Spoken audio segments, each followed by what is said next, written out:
Hello বন্ধুরা, West Bengal medical faculty of West Bengal অর্থাৎ state medical faculty of West বেঙ্গলের paramedical নিয়ে আজকের ভিডিও। তো স্বাগতম আপনাদের আজকের ভিডিওতে।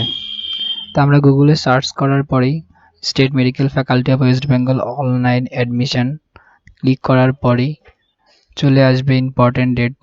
স্টার্টিং হয়েছে 26/8, শেষ হবে 10/9/2021। আর নোটিফিকেশান অলরেডি আমার নোটিফিকেশানটি ডাউনলোড করা আছে, তো আমি নোটিফিকেশান দেখেই বলছি। দেখুন এখানে ওয়েবসাইটের নাম দেওয়া আছে, তারপর কত টাকা লাগবে, 500 টাকা লাগবে। সেই টাকাটা আপনাকে অনলাইন পেমেন্ট করতে হবে, 100 টাকা রেজিস্ট্রেশন ফ্রি দিতে হবে। তারপর যে কোর্সগুলো আছে, আর এই টাকাটা সম্পূর্ণ নন পেয়েবল অর্থাৎ রিফান্ডেবল, আর এই টাকাটা কখনো রিফান্ড হবে না। 13খানা কোর্স আছে, সেই কোর্সগুলোর আন্ডারেই প্যারামেডিক্যাল আপনাকে করতে হবে। তো এখানে qualification, education qualification 12 class pass হতে হবে, অবশ্যই সায়েন্স ব্যাকগ্রাউন্ড, আর বয়স 17 বছর হতে হবে। এখানে ইনস্টিটিউশন অর্থাৎ গভর্নমেন্ট যে ইনস্টিটিউশনগুলো দেওয়া আছে, টোটাল 86টা ইনস্টিটিউট গভর্নমেন্টের। আর আপনার পরীক্ষা হবে দুটো ভাবে, একটা হচ্ছে অফলাইন আর অনলাইন।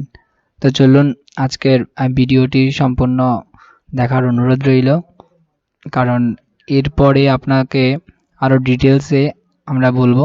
অবশ্যই একটা কথা বলে রাখি যে এই জিনিসগুলো আপনারা আপলোড করতে হবে, অবশ্যই অরিজিনাল থেকে আপলোড করতে হবে। তো চলুন শুরু করা যাক আজকের ভিডিওটি। তো অ্যাপ্লাই অনলাইনে ক্লিক করার পরেই আপনাকে ফার্স্ট নেম দিতে হবে। ফার্স্ট নেম, যেই নামটি অবশ্যই ক্যাপস লক দিয়ে করবেন, ক্যাপিটাল। ফার্স্ট নেম, মিডল নাম থাকলে দেবেন, যদি না থাকে তাহলে ফাঁকা রাখবেন। লাস্ট নেম আপনার টাইটেল, জন্মবর্ষ দেবেন অর্থাৎ ডে মান্থ ইয়ার ওয়াই ফরম্যাটে, ডে মান্থ ইয়ার ফরম্যাটে আপনার জন্মসাল দেবেন। জন্মসালের পরে মাস, তারপর আপনার ডে সিলেক্ট করতে হবে। তারপর অবশ্যই 10 ডিজিটের ফোন নাম্বার আপনাকে এন্টার করতে হবে। এন্টার করার পরেই আপনার ইমেল অ্যাড্রেস, আপনার যে ইমেল অ্যাড্রেস সেই ইমেল অ্যাড্রেসটা এন্টার করতে হবে। তারপর আপনি কোন ইমেল অ্যাড্রেস এন্টার করার পরেই আপনি কোন ফরম্যাটে, কোন মুডে আপনি এক্সাম দেবেন সেই এক্সাম টাইপটি সিলেক্ট করতে হবে। তো অনলাইন আর হচ্ছে যে অফলাইন। তো আমি অনলাইন দিয়েছি। অনলাইনে করতে হলে দেখুন কতগুলো রেস্ট্রিকশন আছে, সেগুলো আপনাকে ফিল আপ করতেই হবে, অর্থাৎ কতগুলো নিয়ম আছে, সেই নিয়মগুলো আপনাকে মান্য করতে হবে। যেমন 2 GB র্যাম হতে হবে, তারপর সিস্টেম প্রসেসর কত হবে, উইন্ডোজ কত হতে হবে। আর পাসওয়ার্ডের ক্ষেত্রে দেখুন অ্যাটলিস্ট 8 ওয়ার্ড, ঠিক আছে, 8টা ওয়ার্ড হতেই হবে। এর মধ্যে ক্যাপস লক ক্যাপিটাল একটা থাকবে, স্মল একটা, নাম্বার অ্যান্ড নিউমেরিক একটা হতে হবে, স্পেশাল ক্যারেক্টার একটা হতে হবে। টোটাল আপনার 8টা ডিজিট করতেই হবে। তো 8টা ডিজিট পাসওয়ার্ড দেওয়ার পরই আপনাকে কনফার্ম, ওই 8 ডিজিটের পাসওয়ার্ড আপনাকে কনফার্ম করতে হবে। তারপর ভেরিফাই সিকিউরিটি কোড অর্থাৎ ক্যাপচার কোড করতে হবে আপনাকে। ক্যাপচার কোড করার পরই আপনাকে আই অ্যাগ্রি ক্লিক করতে হবে, তারপর সাবমিট। তো সাবমিট করার পরে আপনি যদি সত্যি অ্যাপ্লাই করতে চান তাহলে ইয়েস আই এম শিওর এই অপশানটিতে ক্লিক করতে হবে। তো ক্লিক করার পরেই আপনাকে চলে যেতে হবে। তো মার্কশিট থেকে ফিল আপ করাটা খুবই ইম্পর্ট্যান্ট কাজ। আপনার ফিজিক্সের প্র্যাকটিক্যাল মার্ক, থিওরিক্যাল মার্কস 70। তো 70 মধ্যে কত পাস সেটা আপনার মার্কশিটে আছে 21। তারপরে 3 আপনি পেয়েছেন কত, এখানে আপনি যেই নাম্বারটা পেয়েছেন সেই নাম্বার পুট করবেন। তারপর প্র্যাকটিক্যাল ফুল মার্কস 30, সেই 30 মার্কে পাস মার্ক কত আপনাকে 5 মার্ক দিতে হবে।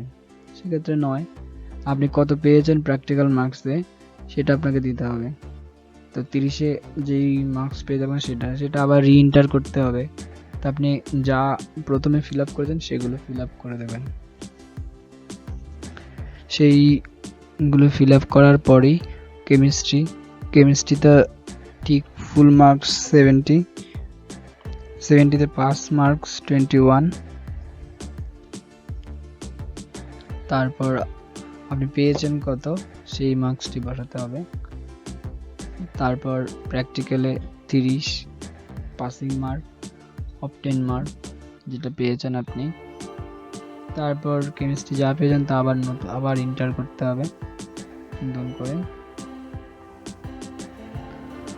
তারপর যে সাবজেক্ট আছে বায়োলজিতে 70 মার্কসের পরীক্ষা হয়, পাসিং মার্ক দিতে হবে আপনাকে কত।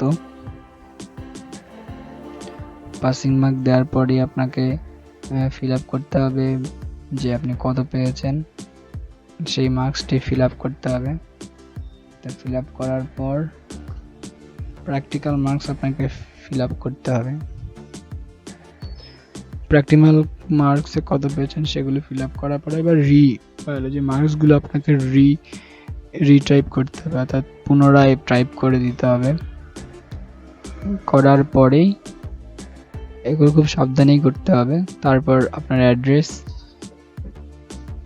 হাউস নাম্বার দিয়ে দেবেন। হাউস নাম্বার যদি হাউস নাম্বার না থাকে তাহলে রোডে বাড়ির পাশে সামনে যে রাস্তা আছে সেটা ভিলেজ নাম্বার দিয়ে দেবেন, পুলিশ স্টেশন। তারপর পোস্ট অফিস, আপনি যেই পোস্ট অফিসের আন্ডারে বসবাস করেন সেই পোস্ট অফিস। স্টেট দিয়ে দেবেন, আপনি অবশ্যই ওয়েস্ট বেঙ্গল। ডিস্ট্রিক্ট, যেই ডিস্ট্রিক্টে বাস করেন সেই ডিস্ট্রিক্ট দিয়ে দেবেন। তারপর পিনকোড, আপনি যেই পিনকোড বসবাস করেন সেই পিনকোড